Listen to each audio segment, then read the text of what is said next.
but yeah, I kind of rejected music other than singing until I had the opportunity to start playing with these guys. And I was like, okay, Dad, now I need you to teach me, even though you've always wanted to, and I've always rejected it. It's like, now I really need you. Rad. So this podcast is about you both and your journey in music and how you got to where you are now. Obviously, Jacob, I know you come from a very musical family. That being said, but I would love to hear your story and all about your new band or all about Ultra Q and the new record you have coming out. Yeah. To start from the beginning, I guess. I don't know. Well, yeah, we'll kick it off. You're originally from Oakland, California? Yep, I was born in Berkeley and then grew up in Oakland, and then where were we born? I don't know where we born. We both born in the same hospital. Oh no, we were in the same hospital. Yeah, all debates. Yeah, look at that. There you go, same hospital. I love that. Yeah. How far apart are you? Are you the same age? I'm 23 and he's 21. Oh, okay, so you're a couple of years older. Yeah. Right on. Well, Jacob, talk to me about, obviously you grew up in a very musical household. Was that something that you were drawn to early on? I know sometimes, you could have an athlete father or whatever, and maybe you're not into sports or whatever. Like, was music always something that you're interested in? I think I was interested in it, but honestly, I had no desire to pursue music at all for the longest time. Like, I don't know. I never thought anything of it until, if anything, actually, I wanted to go to college to be like a painter. That was my dream for a long time, was I wanted to be a fine art painter. Like it was a dream of mine at some point. But I don't know. I started playing in a band and writing music when I was like 15, I'd say. And I just kind of did it for fun because I liked doing it. And it was, once I had heard bands like The Strokes and stuff, that like was the start of that, fire for guitar music for me, for sure. But yeah, honestly, like I didn't really think I was going to do it, after school very much. And then I tried doing the other stuff. I went to college. I tried doing, art, I tried doing other things. And I just didn't love it nearly as much as I love music. It's almost in a weird way. I'm like, God, of course the thing I love to do is music. Like that, it couldn't have been anything else. I would have taken anything else, but it just happened to be music though, yeah. Was 15 when you started playing an instrument for the first time? No, I started learning guitar when I was younger, when I was around like 11 or 12, and I was really into fingerstyle guitar. Like I really loved like classical flamenco guitar, cool. And that was what I wanted to learn. And I got pretty, I feel like I've forgotten most of it by now, but that was my initial guitar obsession, was with like that type of stuff. But I started playing like I said, like when I heard the first Strokes record, that like blew my mind, and that was when I started to really want to learn like rock guitar and stuff. So that's awesome. Yeah. What about you, Kevin? How'd you get into music? Well, I've sang in like children's choir like through my whole childhood. Oh, cool. Like classical stuff, and I did that. I ended up doing that all the way through high school. But I learned how to play bass for this band. Yeah. Really? So you didn't play bass prior to that? Well, I told him I did. Yeah, he told us that he knew how to play bass, but he had never played before. And then he did awesome. Learning to join, which was, it worked. I mean, he showed up. I remember you showed up to practice and knew all the parts, so I wouldn't have known any different. But I guess, yeah. That's so funny. Yeah. So you were a singer then, but never played an instrument. Was bass? Like, did you play guitar prior to playing bass, or you just fumbled your way through trying to learn bass for the band? I had taken, 6 months of piano lessons a few years earlier, and played like violin and stand-up bass for like 4 months in like 5th grade, like everyone else or in like our school district. But singing was like my whole deal. And my dad is a really good bluegrass and Americana musician, mandolin and guitar player. Oh wow, okay. Yeah, he also shreds on the banjo too, but he's like in that realm. But your father's a musician as well. Yeah. Mm-hmm. Tone deaf mom, of course. But yeah, I kind of rejected music other than singing until I had the opportunity to start playing with these guys. And I was like, okay, Dad, now I need you to teach me, even though you've always wanted to, and I've always rejected it. It's like, now I really need you. Okay, so he would offer to teach you, and you just weren't interested. Yeah, exactly. Like he's always wanted to teach me guitar or something. But then it's like, all right, Dad, now I need to pretend like I know how to play bass. So I need you to sit down with me for hours and hours every day for the next week and like teach me how to play. That's funny. That is really funny. And Jacob, what about you? Did your dad offer to teach you how to play early on, or was it just something you're like, I feel like learning guitar? Honestly, I don't. Frankly, I mean, I remember getting a guitar for my birthday, a red Stratocaster, when I was, I think I was 7 years old. But I never, like, I don't know. He never really like taught me how to play, though. I'd say I honestly learned how to play guitar on like watching YouTube. That was the way I just watched people play, and that, like, I couldn't read tablature or music or any, I didn't know what an A chord was, but I knew how to play it, though, until I was probably like 15 or like 14 or 15. So I learned how to play just kind of like by watching YouTube and stuff, and that was my way. Yeah. Okay. And Kevin, were you in another band before this band, or is this your first band? First band. Okay. And well, now I'm curious, how did you meet Jacob and the rest of the guys in the band?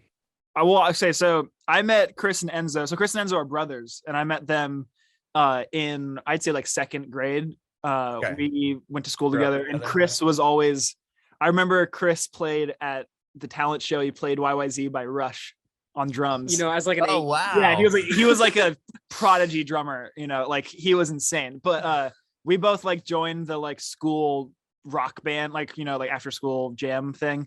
And we just kind of started jamming together, super young, and we kept jamming all the way through high school.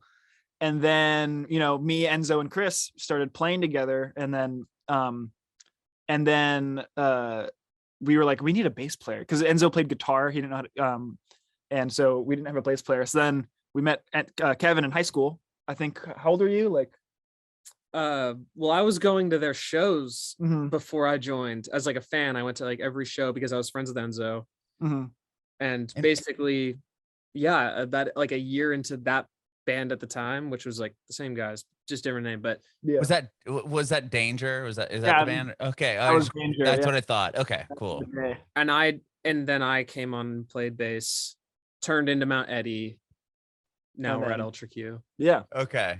So it was Danger first. So that was the band that you guys kind of formed, Jacob, outside of school, like the little rock band. That was like, I was probably 15 or 16 years old, and we like, we're a band now, like, because we had been playing together forever since I was like, super young, but we had never played a show. I remember our first show too. Like, we had just been, me, Enzo, and Chris were just like practicing one day, and then my dad came in the room and was like, hey, like, at the record store, there's a show going on tonight. Do you want to play? We were like, shit, okay. So like, we were like, okay, we've been practicing, we're good. So we go and we play, and then it was like super spontaneous. We were super nervous. We played horribly, but it was so fun. And I so vividly remember, because after the show, we were sitting outside, and this guy came up to us. And at the time, I didn't know who he was, but he came up to us and he was like, can I take a Polaroid of you guys? And so he took a Polaroid. He gave us the Polaroid, and we still have the Polaroid. That's cool. And it turned out, it's on our fridge, and it turns out the guy who took the picture was the singer of Jawbreaker, which is like one of our favorite bands. And we were like, wow. At the time we didn't know though, but it was like so cool, because now it's like our first show, we have a Polaroid picture, and it was the singer of Jawbreaker who took that photo. And it's like super cool. That is amazing. That's crazy. I heard a story about his name is Blake, right? So the word on the street was that I heard that he wasn't, like, he was kind of struggling. He was playing like these random dive bars and stuff as a solo artist. And then I don't know if this is true, but I heard Riot Fest offered Jawbreaker $1 million to play a headlining slot. And it was like, cha-ching, let's do it. I don't know. I mean, Riot Fest would be the festival to do that. So like, they reunited for Riot Fest, and then they did other shows after that. But that was like, he was like really, just kind of bumming around playing these little shows. And then when somebody was like, hey, you should get Jawbreaker back together, and he did it for Riot Fest. Yeah, I don't really remember the whole sequence of events, because I do remember they played the UC Theater in the Bay, which is like huge. It's like a 1,700 person venue. Yeah, it's a big venue. So I don't remember at Berkeley. Yeah, it was at Berkeley. I lived up in the Bay Area for a little bit. I actually did radio on Live 105. Oh, no way. Yeah. That's awesome. 105. Yeah, I know. What it's called, like, what is it, like Dan FM or Yeah, something? Dave right? FM is what it's called. Dave FM. Yeah, There you go. pretty. But that's recent because it was Yeah. bought by some other company. Yeah, it got bought by because when I was there, it was owned by CBS, and then I think it got bought up by Intercom, and then it went to like Alt something, and yeah, that was the whole mess. But that's funny. That's cool.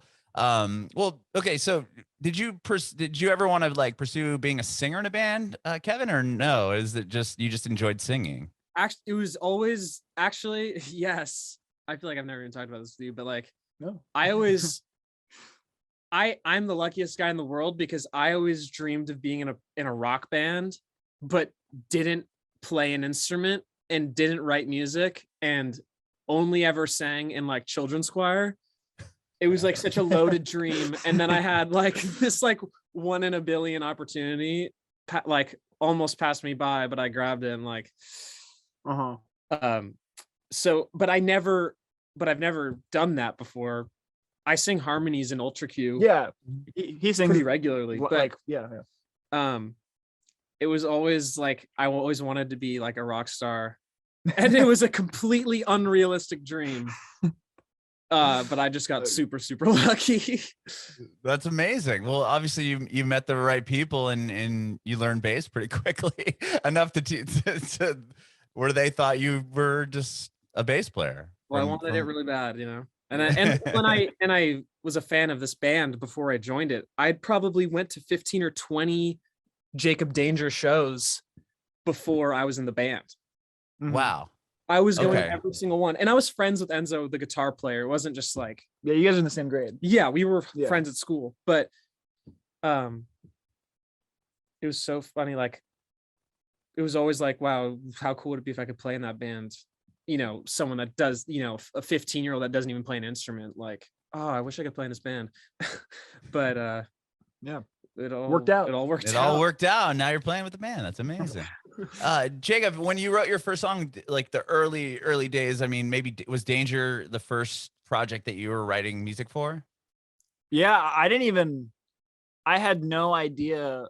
Like, I had just started writing songs because I wanted to try and write Strokes songs. Like, that was literally all I was trying. I was like, I'm just gonna try and write the songs that sound like the Strokes. And I had like no intention of ever releasing music, honestly. And then I just kind of ended up doing it accident. I don't know. I was like, I must put them on SoundCloud. I like got a chance to record a few of them, and I was like, okay, I have like 3 songs. So I put them out, and I don't think I really realized what I was getting myself into, like that it was going to be like a thing, you know, that, there's going to be people, and there's going to be some people who love this, some people who hate it, you know, and it was going to be like I did not realize that was what I was like, I'm just going to put out some music that I made. Like, why not? 16-year-old me was just trying to have a good time. Yeah, I mean, I didn't really sit down and I was like, I'm going to write music and be in a band. I just kind of, it was very almost accidental. It just kind of happened, you know? But yeah, I'm glad I did it, you know? Yeah, for sure. Did you ever show those songs to your dad early on, or like even your brother? I mean, your brother's a drummer in a really successful band as well. I probably, I showed them to my dad for sure, you know, and yeah, I don't know, it just kind of, I was like, yeah, here's some stuff I have, you know, I wrote some songs. Did he give you any constructive criticism at all? Or? No one knew I wrote songs. No, and I mean, they were very like supportive. They're just like, yeah, this is cool, man. You should do it. No one knew I wrote songs. Like, it would was not a thing that I like. They barely knew I played guitar, you know. Right. But I was like, all of a sudden, I mean, I think it was kind of a surprise. It was very much so like, oh, there are some songs that he wrote. There they are, you know. That's amazing though. That's really cool. And you guys you had an EP out that came out in 2019, right? Yeah, we've released as Ultra Q 2 EPs so far, and the first one was We're Starting to Get Along, which came out in 2019. And then the second one was In a Cave in a Video Game, which came out in March of 2020. Okay, so like right when the pandemic started. Yeah, it was like first month of the pandemic. I wrote and we released an EP right there because we were like, why not? This is fun. Okay. So when you put out the first EP, what was it like? Were you played with them on the record then, Kevin? So you had been in the band for a little bit at this time? Yeah, at that, I mean, we've been a band now for a while, like since 20. I mean, I've been in the band with Chris and Enzo since 2015, 2016. Mhm. And then Kevin joined the band in 2016, Like the very end of like 2016. the end of that year. And then we've been a band ever since. So that's going on like 5 or 6 years, you know. Is that when the name switched to Ultra Q when Kevin joined? That's when the name switched to Mount Eddie. Yeah. Okay. So Kinda when does the name convoluted. switch to when does it switch to Ultra Q? We all graduated high school. Uh-huh. It was Mount Eddie, and we were like, okay, we don't know if we're ever going to be a band again. So our band broke up. You know, Mount Eddie ended, and then I dropped out of school because turns out I'm not a painter. You know, who would have thought? Then we were like, let's be a band again, and we decided. One thing we realized was just how much our music taste had changed, and where our interest was headed was definitely a lot different than what our old band was. So same members, same people. We just changed our name to Ultra Q, and that was 2018. The first Ultra Q song came out in 2019. 2019, but it was in the works for a little while. Yeah, and so that first EP came out 2019 as Ultra Q. Okay, cool. And you toured the record, you said? Yeah, we toured that we did a tour with Together Pangea. Oh, and we cool. did a tour with Bad Sons too. Oh yeah, I love that band. Actually interviewed Christo Bowman like a couple of years ago Oh, on this yeah. podcast. Yeah. Super cool. Yeah, that was such a fun tour. And that was also with Lily. Yeah, also They're with a this great band called from LA. Lily. Okay. We're really good friends with. And then we went and then kind of pandemic happened right after that. Yeah, so you had this second record or second EP ready to go, obviously. Did you put it out in March, like right before the pandemic happened? Like tell me about the timing wise on this thing. Yeah, so pandemic happened, and we had actually recorded a full album that we were gonna release, but then pandemic happened. We were like, well, shit, we're not gonna release this right now because we don't know if we're gonna be able to play for the next few years. Like at the time that was released. And so we ended up, I got home and I just recorded a brand new thing, and it was like this chip tune, almost like pseudo hardcore EP, like very Bad Brains, Minor Threat inspired, and it was like, and we loved it. It was awesome. So we ended up putting that out just because to be clear, he recorded it in the first 2 weeks of quarantine, and we put it out on April Fool's Day. Yeah. Whoa, that's quick. That's a quick turnaround. And it ended up doing, and like it was super fast, and we ended up doing really well to our surprise. Like people liked it. People liked it a lot, and it ended up doing great for what it was. And and honestly, I look back on it and I'm so proud of those recordings. Honestly, everything that Ultra Q's put out so far, I'm like so proud of. But yeah, so that was like a very spontaneous and spur of the moment release.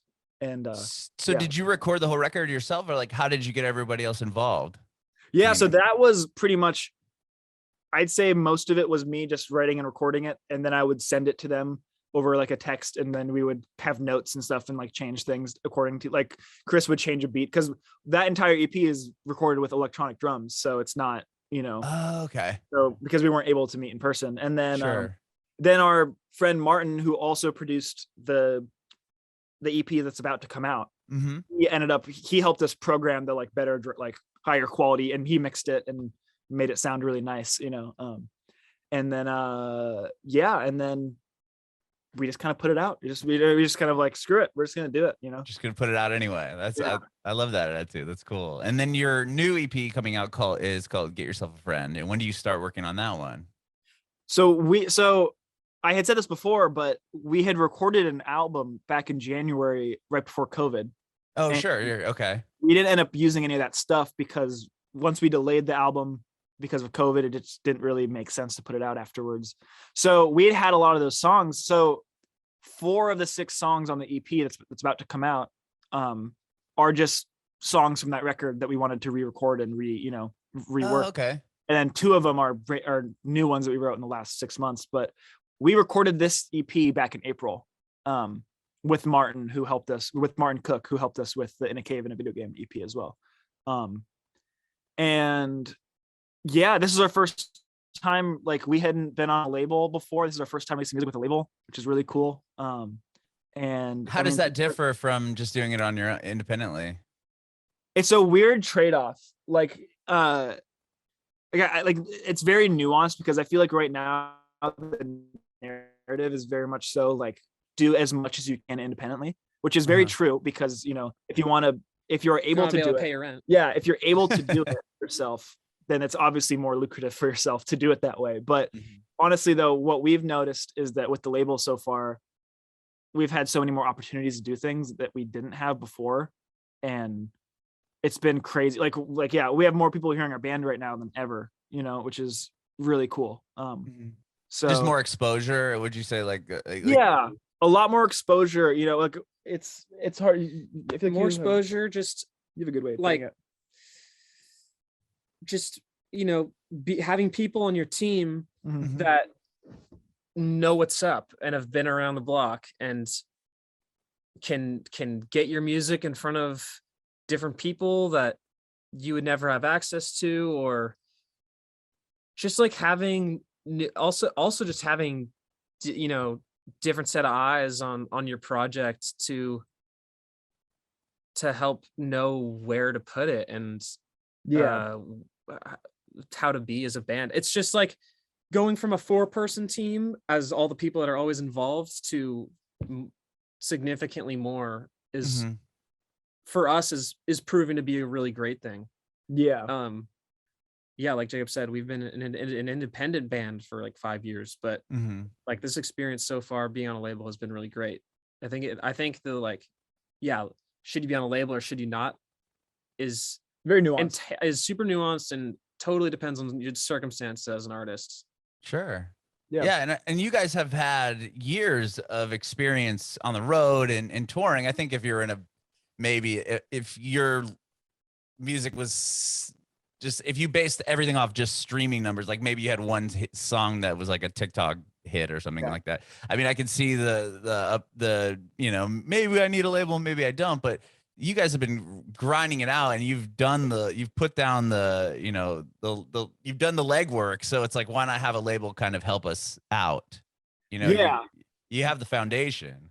Absolutely. Like you said, we've been a band. We've played the 2 tickets sold show. Yeah, like we've sold 2 tickets in Tacoma, and one of them's my uncle. One of them is uncle. I remember that. And I remember we played a house show in Portland once, and like after the first song, everyone left. And it was just, like we've been through like that type of shit, and like I don't know, like it definitely felt like the right time of like like we want to try and do this at a bit more of a higher level than what we're used just to. Right time, right place, right people too. Yeah, like what's really cool about this label, Royal Mountain, they're based in Canada, and it's the guy who owns it and runs it. His name's Menno, and it's like he played in that band called Colorado, and like he knows, like I don't know, it's just a different perspective when like the label that you're looking or that you're working with is like a guy in a suit, as opposed to like, oh, this guy is like in a band, like he's just like he gets it, he's just a band guy, like we saw him play a show a few weeks ago, and he understands he's not just some suit trying to make a few bucks off of you. Absolutely. Yeah, it's a really we've had a great experience so far, and we've been with them for just under a year, so yeah, that's incredible. You said 2 of the songs on the new EP are brand new and the other ones are reworked from the previous record. 4 of them we were reworked from that old project, and then 2 of them were written back in like last winter, so almost a year ago. But we got to work for a few of them with on 2 of the songs. We got to work with Stefan, the singer of Pup, which was really cool. Oh, really? Yeah, that's cool. He helped us kind of bring finish writing a few of them, which was really cool. So it was a crazy experience, because when that album that second Pup record came out, we were in high school, and that was like our anthem for so long. We loved that records to death. So yeah, it was having the opportunity to work with them.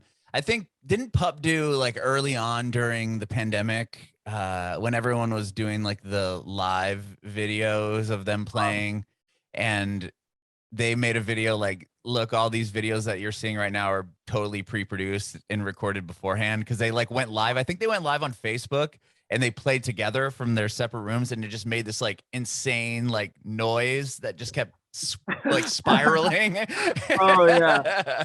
And it like went viral for a minute. I was like, I thought that was hilarious. Those guys are the best. I mean, I've never seen them play live though, which is like, I want to see them so bad. Whenever they've been on tour recently, we've been on tour. That's Yeah. there's a lot of bands I want to see. So yeah, that was a really fun experience for sure. That's awesome. So are the plans to tour this upcoming EP? Oh yeah, we have a tour that we're working on for the spring. It's hard though, you know, like every band that's a band is trying to play shows right now, you know? Right. So it's like trying to submit yourself for all these tours is so competitive right now because it's like you versus you know, a million other bands who are also great bands. You know, it's tough. But yeah, we have some shows booked for this spring that we have. They're not announced yet, and I think they're still in the works. But That's awesome. We're working on it though. So yeah, that's exciting. With the 2 new songs from the record, was that hard to write? Or were you writing them over Zoom, or at this point were you able to get together in a room together for the 2 newer ones on the album? At that point, I think it was still over Zoom for most of it. Like, and also I wasn't. We weren't like all together at the time too. Like everyone was kind of working and stuff. So yeah. But yeah, I mean, yeah, like one of the ones that was new just came out. It's called It's Permanent, and it's like a super I don't know how to describe it. Like it's kind of nonsense. It's just like a goth dance song, pretty much is what it comes down to. But that was one of the recent ones, or the more recent ones. And that's been crazy to watch come out because it feels like it shouldn't be out, but it is, you know. but yeah, we're stoked. This has been surreal to like put out music because it's been so long, you know. Like we haven't been a band in like 2 years, pretty much is what it feels like. Yeah, we're just stoked right now. Last time we played a show was in 2019, you know. Yeah. Oh wow. So you haven't played a show since the pandemic? No, the last show we played was New Year's of 2019, so it was right before COVID. A couple days, yeah. That's amazing. Wow. And, yeah, we have our first show again next Wednesday in LA. That's our first show back, which is going to be crazy. But that'll be huge. I'm sure that'll be an emotional day, right? I mean, getting on stage for the first time in 2 years now. Yeah, absolutely. We're really excited. That's cool. Yeah.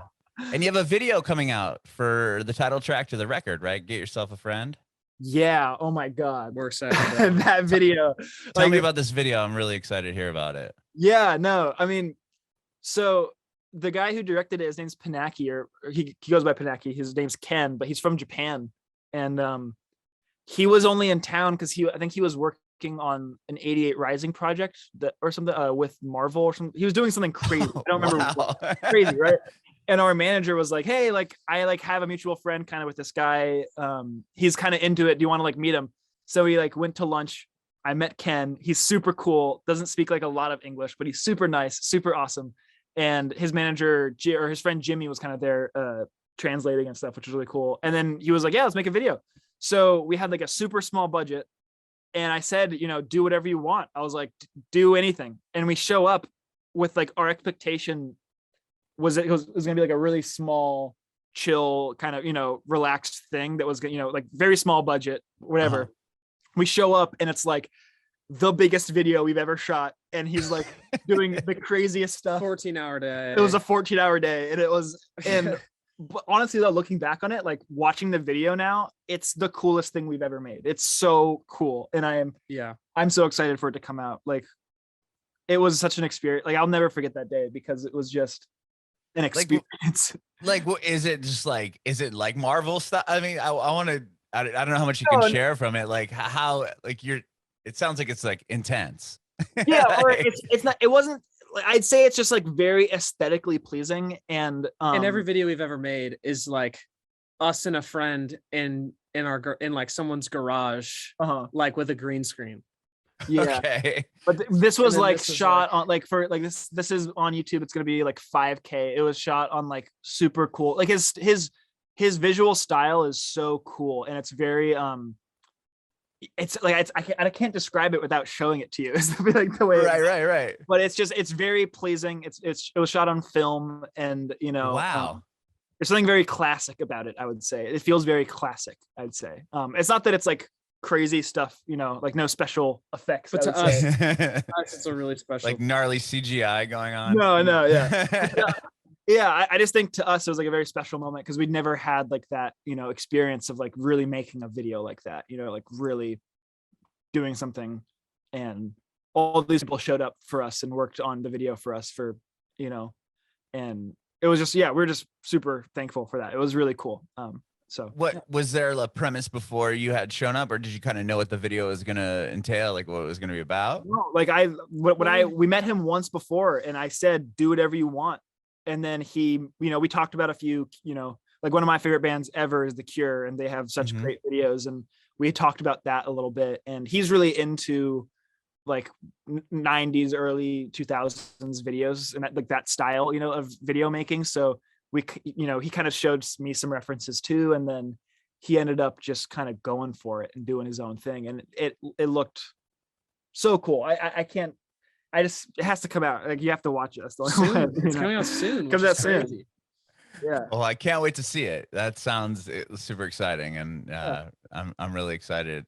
And I love the record. I had a chance to hear it, and it's amazing, man. And that's super cool that you get to play a show coming up on Wednesday. I mean, it sounds like stuff's finally happening and able to happen, right? Yeah. Thank you so much. Yeah, that's really cool.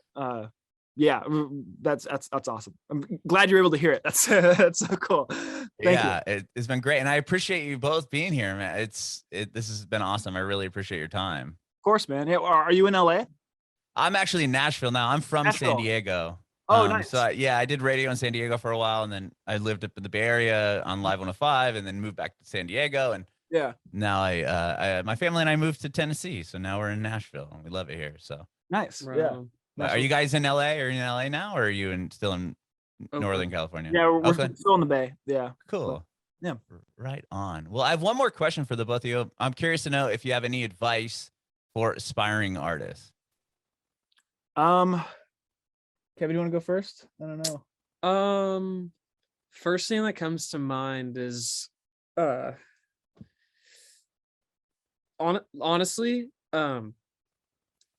like build each other up with your peers. Like that is easily the best way to get people at your show and to like hear your music, is by just being a positive impact in your local music scene. And you don't even need to be a part of, like, some people, especially in a place like the Bay Area, like there's such a defined music scene. But that's not even necessarily what I'm talking about. But like if you bring each other up instead of pulling each other down, like that I think people don't really understand how much that benefits oneself and the people around you. Like it's hard to describe, but crazy things happen to artists out of nowhere. Like people see success, and like it happens to people around you if you get involved in playing in especially live music.